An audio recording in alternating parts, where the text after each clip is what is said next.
ከኳስ ሌላ ትምህርት የሚባል ነገር ምንም እንደው ዝም ብሎ ክፍል ገብቶ መውጣት ምናምን ነው እንጂ በጣም ቀሽም ተማሪ ነበርኩ። ኳስ ግን በጣም በቃ ጥሩ ተጫዋች ነፍስ ነው።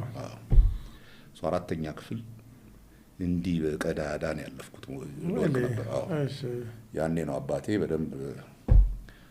በጣም ተቆጥቶ ተደበቅ ተብዬ አንድ ተወሰነ ቀናትም ተደብቄ እሳት ነዶ ነበር።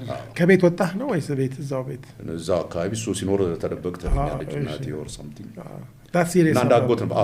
ትምህርት ላይ በጣም ሲሪየስ ትምህርት actually አንድ ቀን ነው በአመት አንድ ቀን ነው ሰኔ 30 ያኔ ሪፖርት ካርድ የሚሰጠው ሰኔ 30 ነው።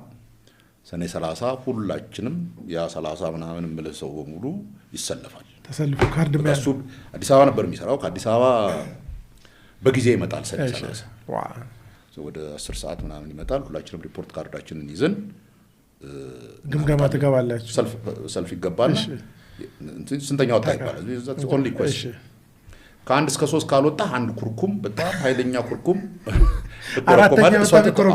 አራተኛም ብትሆን ዛዚ እኔ ሶስቱንም አመት በደም ተኮርኩምያለሁ። አራተኛው ላይ ግን almost I was just borderu ላይ ነበር። እሺ እና I don't think ያሳዩትም አይመስልኝም ካርዴን ብቻ ይሄ ልጅ እየተማረ አይደለም ዝም ብሎ ኳስ ሲያለፋ ነው የሚውለው ምናምን የሚባል ነገር ሪፖርት ደረሰው። ደግሞ ያኔ ታውቃለህ ኮሚኒቲውም አብሮ ነው የሚያሳድግ exactly I think እሱን ሰማ መሰለኝ። አንድ አጎቴ ነበር ሺረጋ የሚባል እኛ ቤት ያደገ እኛ ቤት ከተማሩት ውስጥ ነው። እኛ ቤት ከኛ እሱ አስተማሪ ነበር።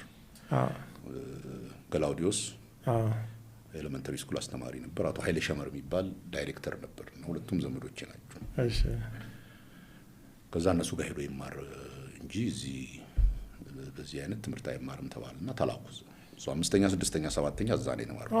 ሲሪየስሊ ትምህርት የጀመርኩት እዛ ወደ ራስ መለሱ። በቃ ዘን I came back to be serious ሆንኩ ትምህርት ላይ።